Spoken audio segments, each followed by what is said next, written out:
तो हम डिस्कस करने लगे हैं फर्स्ट स्टेज, जिसमें आ जाती है बड स्टेज। अब बड स्टेज कैसे बनी? प्राइमरी एपिथेलियल बैंड से निकला क्या कहते हैं, दो लेमिना निकले, ठीक है, जिसमें एक डेंटल लेमिना आ जाता है, एक वेस्टिबुलर लेमिना आ जाता है। डेंटल लेमिना मजीद उसमें जो एपिथेलियम की सेल में प्रोलिफिकेशन हुई और उन्होंने क्या बना दिया, उन्होंने बना दिया बड। अब ये बड हम कहते हैं शेप की बेस पे कहते हैं इसकी थिकनिंग को, ठीक है। तो ये क्या है, बड बना देती है। अब इसके नीचे जो पड़े होते हैं वो सेल्स पड़े होते हैं,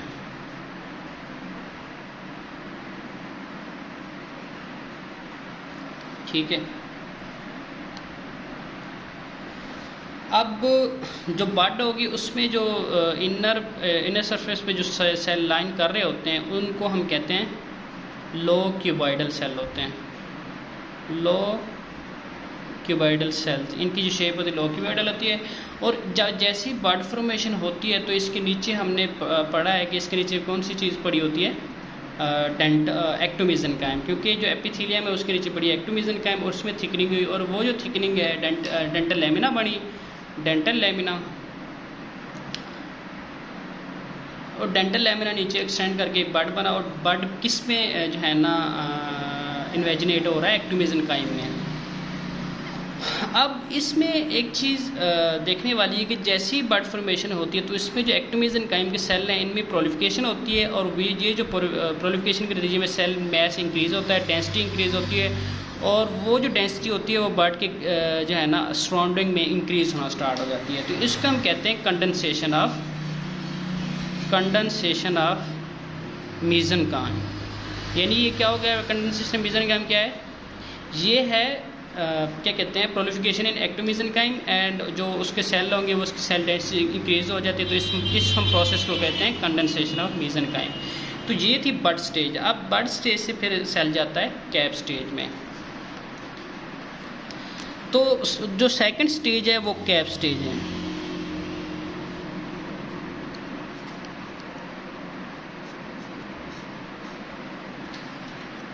अब कैप स्टेज में होता ये है कि ये जो आपको बड नज़र आ रही है इसकी जो शेप बन जाती है पहले इस तरह थी ना, ये प्राइमरी एपिथेलियल बैंड, ये वेस्टिबुलर लेमिना, ये डेंटल लेमिना, और डेंटल लेमिना से क्या बना, ये बड। अब जो बनेगी ना शेप, मैं मार्कर से ड्रा कर लेता हूँ, ये जो शेप बनेगी ये क्या कहते हैं वेस्टिबुलर लेमिना, ये डेंटल लेमिना, डेंटल लेमिना से ये जो शेप आपको नज़र आ रही है इस तरह कैप शेप नज़र आ रही है, ये कैप नज़र आ रही है आपको, ओके। अब इसमें होता ये है कि ये जो शेप आपको नज़र आ रही है ये कैप नज़र आ रही है। अब ये कैप जो है ना इसके नीचे पड़े हैं कौन से सेल्स, एक्टोमीज़नकाइम के सेल्स। जैसे ही कैप स्टेज बनती है तो इसमें होता ये है कि जो इसमें फिर तीन तरह के सेल्स आ जाते हैं। इसमें डिफ्रेंशिएशन होती है, प्रोलिफिकेशन होती है, और सेल में डिफ्रेंशिएशन होती है, और तीन तरह के सेल्स बनते हैं इसमें एपिथेलियम में। ये जो आपको एक आर्गन नज़र आ रहा है इसको हम देखेंगे किस तरह। जो आउटर होती है उसको हम कहते हैं आउटर इनेमल एपिथेलियम, और जो दरमियान में पड़े होते हैं उनको हम कहते हैं स्टीलेट रेटिकुलम। स्टीलेट रेटिकुलम हम देखेंगे तो इसको हम कहते हैं स्टार शेप, और ये स्टार शेप बनते किस तरह हैं हम इसको अभी देखेंगे, लेकिन पहले हम देख लेंगे। और जो इनर सरफेस पे होते हैं ना, जो कि ये इनर सरफेस होती है, इनको हम कहते हैं इनर इनेमल एपिथेलियम, ठीक हो गया। अब इसके नीचे एक तो ये है कि ये जो एक्टोमीज़नकाइम के सेल जो लाइन कर रहे हैं इनर इनेमल एपिथेलियम को, ये इनर इनेमल एपिथेलियम यहाँ से और यहाँ तक रहती है। तो ये जो इनर इनेमल एपिथेलियम के नीचे जो सेल इनक्लोज कर रहे हैं कैप को, इनको हम कहते हैं, ये वाला जो सेल है एक्टोमीज़नकाइम के, इनको हम कहते हैं डेंटल पेपिला। और वो सेल एक्टोमीज़नकाइम के जो बाकी सराउंडिंग में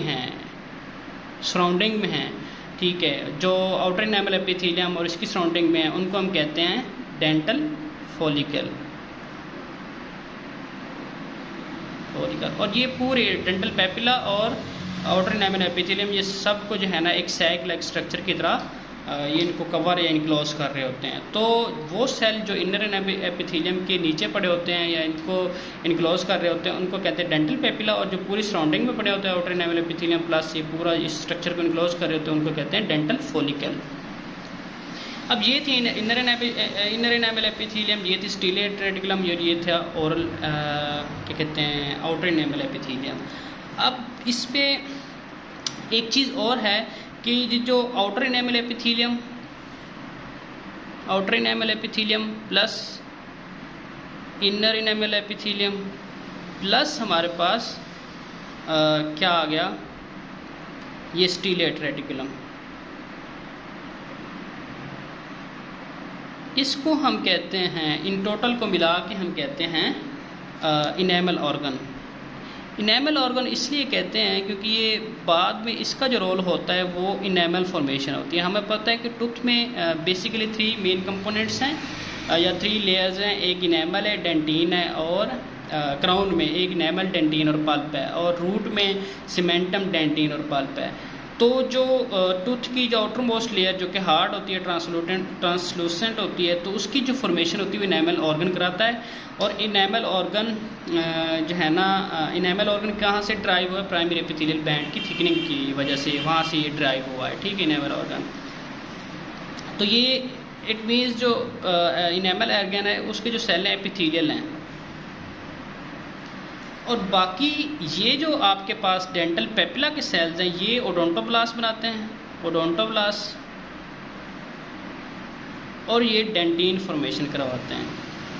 क्राउन और रूट दोनों में डेंटल पेपिला के सेल डेंटिन फॉर्मेशन करवाते हैं।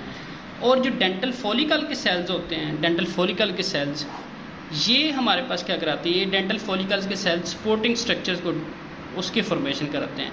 अब सपोर्टिंग जो टिश्यूज़ होते हैं उनमें कौन कौन से आ जाते हैं, एक तो पीडियल आ जाता है, पेरियोडोंटल लिगामेंट, ठीक है, जो कि टूथ को अटैच करता है बोन के साथ, और दूसरा आ जाता है सीमेंटम, तीसरा आ जाता है बोन, एल्वियोलर बोन, ठीक हो गया। तो ये जो सपोर्टिंग टिश्यूज़ हैं ये इनकी फॉर्मेशन करवाता है। अब ओके, हम अब इससे आगे मज़ीद चीज़ें स्टडी करेंगे। अब जो हमारे पास जब कैप स्टेज आती है तो उसमें जो लेमिना होता है, डेंटल लेमिना, वो जब जो इनेमल ऑर्गन होता है वो जो कनेक्शन कराता है लेमिना किसके साथ, एपिथेलियम के साथ, उस लेमिना को हम कहते हैं लैटरल लेमिना। लैटरल लेमिना इसलिए कहते हैं क्योंकि आप एक पिक्चर आप देख लें, इसके साथ एक और डेफिनेशन भी जुड़ी है एक टर्म की, वो भी मैं आपको बता देता हूँ। ये पिक्चर देखें तो ये लेटरल इसलिए कह रहे हैं क्योंकि ये लेटरल साइड पे एक बैंड लाइक स्ट्रक्चर पड़ा है जो कि इनेमल ऑर्गन को किसके साथ कनेक्ट कर रहा है, एपिथेलियम के साथ कनेक्ट कर रहा है। ये आप अप्रिशिएट कर सकती है। ये आपको एक लेटरल लेमिना नज़र आ रहा है, ये भी लेटरल लेमिना नज़र आ रहा है, और ये आपको क्या नज़र आ रहा है, एपिथेलियम, और ये इनेमल ऑर्गन है। और ये लेटरल लेमिना कनेक्शन करा रहा है किसके साथ, कैप स्टेज में इनेमल ऑर्गन की कनेक्शन करा रहा है किसके साथ, एपिथेलियम के साथ। अब इसमें आपको ये नज़र आ रहा है कि ये बैंड है, हालांकि ये जो लेटरल लेमिना ये बैंड नहीं है, बैंड या एक स्ट्रैंड लाइक स्ट्रक्चर नहीं है, ये एक शीट लाइक स्ट्रक्चर है, ठीक है। अब उसमें ये है कि कुछ जो ये जो पार्ट्स पड़े ना, आपको ये एक्टोमीजेनकाइम नज़र आ रहा है, ये आपको एक्टोमीजेनकाइम नज़र आ रहा है, ये भी आपको एक्टोमीजेनकाइम कह रहा है। इसमें जो है ना एक्टोमीजेनकाइम की सेल आते हैं शीट के ऊपर। अब सपोज मैं कहता हूँ कि ये एक पूरा पेज है, ये पूरा पेज है। अब इस 2 जगह पे जो है ना मैंने कुछ चीज़ें रख दी, एक्टोमीजेनकाइम सेल के रख दिए हैं। फॉर एग्जांपल मैं रखता हूँ, तो ये एक पूरी शीट है, ठीक है, पेपर आप समझ लें। तो ये एक पूरी शीट है ना, आपको नज़र आ रही है। तो मैं कहता हूँ कि यहाँ जो है ना इस सरफेस पे, ठीक है, इस जगह पे मैंने एक्टोमीजेनकाइम के सेल रख दिया, और इस पे भी जो है ना एक्टोमीजेनकाइम के सेल रख दिया। अब ये सेल रखने से ये तो नहीं हुआ कि ये शीट नीचे से ख़त्म हो गई है, ठीक है, ख़त्म तो नहीं हुई ना, नीचे सेल तो पड़े हैं, लेकिन दिखने में कैसे लग रहा है, यहाँ पे भी एक स्ट्रैंड आपको नज़र आ रहा है, ये लेटरल सरफेस पे एक स्ट्रैंड नज़र आ रहा है, और ये लेटरल सरफेस पे एक स्ट्रैंड नज़र आ रहा है। तो ये सेम केस है इसमें भी, क्या कहते हैं, लेटरल लेमिना के केस में। तो ये भी आपको स्ट्रैंड नज़र आ रहा है, और ये भी स्ट्रैंड नज़र आ रहा है, और ये भी स्ट्रैंड नज़र आ रहा है लेटरल लेमिना का। लेकिन इसके दरमियान में ये कौन से सेल बने, एक्टोमीजेनकाइम के, और इसको हम क्या कहते हैं, इनेमल लीच, और क्योंकि ये सेल पड़े हैं तो ये एक फ्लेक्सिबल, क्योंकि ये जो लैटरल लैमिना फ्लेक्सिबल है, तो जैसे ये सेल आता है तो वेट या कुछ भी कह रहे हैं तो इसकी वजह से एक कनकेविटी बन जाती है। तो इस कनकेविटी में या कनकेव सरफेस में या कनकेव कैविटी में जो है ना, ये कौन से सेल पड़े हैं, एक्टोमेसन कैम के सेल। तो इसको हम कहते हैं इनेमल नीश, और ये जो है ना आपके पास लैटरल लैमिना है। ठीक हो गया। अब हम लोग देखेंगे कि स्टीलेट रेटिकुलम बनते कैसे हैं। अब होता ये कि जो हमारे पास जो सेल्स पड़े होते हैं ना, इनर आउटर एनामेल एपिथेलियम और इनर एपिथेलियम के पास, ये जो सेल्स पड़े हैं आपके पास, अब इसमें होता ये, सपोज करें कि ये दो सेल्स हैं और ये आपस में कनेक्शन इनका, ठीक है ना, ये कनेक्शन है। अब होता ये सेल सक्रीट करते हैं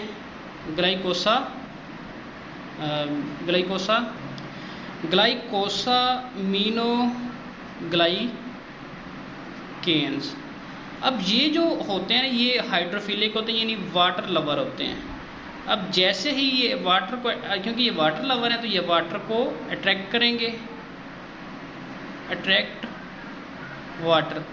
जैसे ही वाटर अट्रैक्ट करेंगे तो सराउंडिंग से वाटर आएगा, और वाटर जब इन सेल के दरमियान में आएगा, इन सेल के दरमियान में आएगा, तो ये जब वाटर इनके दरमियान में आता है, क्योंकि ये जो सेल्स होते हैं आपस में डेस्मोसोम एक जंक्शन होता है, उसके ज़रिए जुड़े होते हैं। जैसे ही ये देखें, ये सपोज करें ये दो सेल है मेरे दोनों हाथ, जैसे इनके दरमियान वाटर आता है और वाटर जो है ना प्रेशर एग्जर्ट करता है, तो प्रेशर जब एग्जर्ट करेंगे तो ये जो है ना, ये जो मेरे दोनों हाथ हैं, दोनों सेल कंसीडर करें तो ये सेल एक दूसरे से दूर होंगे, लेकिन ये दूर तो होते हैं लेकिन इनके दरमियान कनेक्शन रहता है। इस तरह पहले ये दो सेल इस तरह थे, अब जैसे ही इनके दरमियान में वाटर आया तो ये किस तरह बन गए, ये इस तरह। तो ये एक स्टार लाइक जो है ना अपीयरेंस दे रहे हैं आपको, स्टार लाइक अपीयरेंस दे रहे हैं।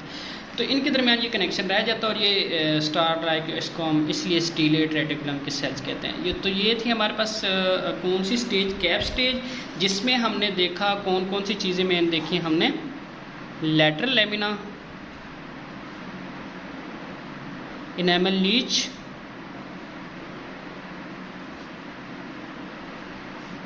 इनेमल ऑर्गन जो कि इनेमल की फॉर्मेशन करता है,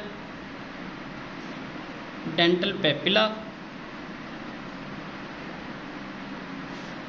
डेंटल पेपिला किसकी फॉर्मेशन करता है, ओडोंटोब्लास्ट की, ओडोंटोब्लास्ट डेंटिन बनाते हैं। डेंटल फॉलिकल किसके सराउंडिंग में होते हैं, इनेमल ऑर्गन और पूरे जो है ना टूथ को, जो एक स्ट्रक्चर इसको इनक्लोज कर रहे होते हैं, और ये क्या कराते हैं, डेंटल फॉलिकल सपोर्टिंग टिश्यूज़ की फॉर्मेशन कहते हैं, जिसमें पीडियल सीमेंटम और बोन आ जाता है। इसके बाद हम देखेंगे पेल स्टेज।